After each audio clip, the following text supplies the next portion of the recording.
The forest has always been my sanctuary, a place where the world's noise fades into a gentle hum of rustling leaves and distant birdsong. I've spent countless weekends hiking its trails, thinking I knew every twist, turn, and secret it held. But one evening, as twilight bled across the sky, painting the clouds in shades of orange and purple, I learned how wrong I was. I was packing up my gear, ready to head back to my car, when I heard it. A sound so faint, so out of place, I almost dismissed it as the wind. It was a soft whimper, like a lost puppy, but with a strange, almost human-like quality that sent a shiver down my spine. My curiosity, a trait that has gotten me into trouble more than once, took over. I grabbed my flashlight and cautiously stepped off the familiar path, pushing deeper into the woods, towards the source of that mournful sound. The whimpering grew a little louder, a little more desperate.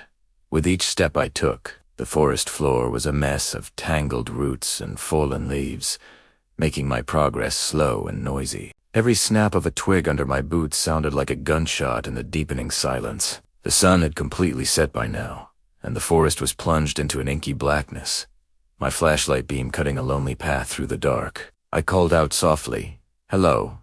Is anyone there? Do you need help?" Only the echo of my own voice answered, followed by another one of those heart-wrenching whimpers. It was closer now. I swept my flashlight beam across a dense thicket of ferns and stopped. Two large, luminous eyes blinked back at me from the darkness. They weren't the eyes of a deer or a raccoon. They were too far apart, too expressive, and filled with a fear that was profoundly familiar. My heart hammered against my ribs. I lowered my flashlight beam, not wanting to frighten whatever it was. And that's when I saw it. Curled up at the base of an ancient oak tree was a small creature, no bigger than a toddler. It was covered in thick, dark brown fur, and its face was a strange, unsettling blend of human and ape. Its tiny hands were clasped together, and it was shivering, not just from the cold, but from what I could only describe as pure terror. My mind relayed this couldn't be real. It was a baby. A baby, Bigfoot, all the stories, the blurry photos, the late-night documentaries, all flashed through my mind. But this wasn't a myth on a screen. It was a living, breathing creature, whimpering in the dark right in front of me. Its eyes, wide and soulful, never left mine. It wasn't aggressive, just terrified and seemingly alone. It took a slow, deliberate step forward, my hand outstretched in a gesture of peace. "Hey there," I whispered, my voice trembling slightly. "It's okay. I'm not going to hurt you." The little creature flinched, but didn't run. It watched my every move, its tiny chest rising and falling with rapid, shallow breaths. I knelt down, trying to make myself as small and unthreatening as possible. I noticed a gash on its leg, dark and raw against its fur, with leaves and dirt stuck to it. It must have fallen, gotten separated from its family. The whimpers softened into a low, guttural moan of pain. My instincts as a hiker, trained in basic first aid, kicked in. The myths and legends faded away, and all I saw was a small, injured being that needed help. I slowly opened my backpack, pulling out my first aid kit. I showed it the clean cloth and the bottle of water, moving with painstaking slowness. "I'm just going to clean your leg, okay? It'll feel better." It seemed to understand my tone, if not my words. It let out a small, almost questioning sound, but remained still as I gently dabbed at the wound. The fur around it was matted with dried blood. As I worked, I kept talking to it in a low, soothing voice, telling it about my day, about the birds I'd seen, anything to keep it calm. Its big, dark eyes stayed fixed on my face,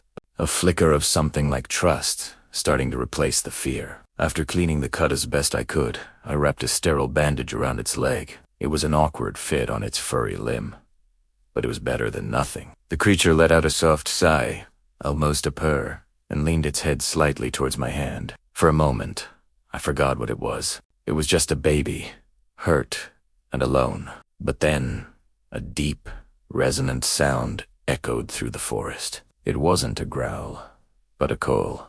A powerful, booming hoot that vibrated through the ground itself.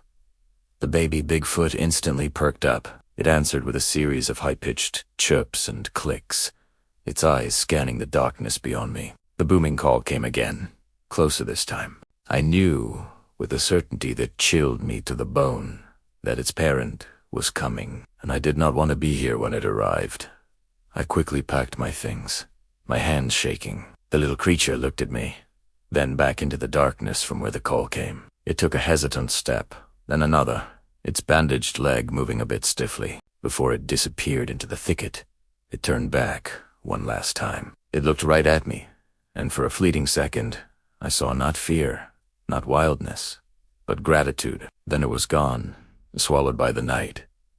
I didn't wait for a second invitation. I scrambled back to the trail, my heart pounding a frantic rhythm, not stopping until I was safely in my car with the doors locked. Driving home, the world felt different, bigger, more mysterious. I never told anyone what happened. Who would believe me? Sometimes I still hike that same trail, and I always find myself glancing towards that ancient oak tree. I never heard the whimper again, but I'll never forget those eyes. Or the night I found a baby Bigfoot in the dark. It's a secret the forest and I will keep forever. Thanks for listening to my story. If you enjoy tales of the strange and unexplained, make sure to follow for more.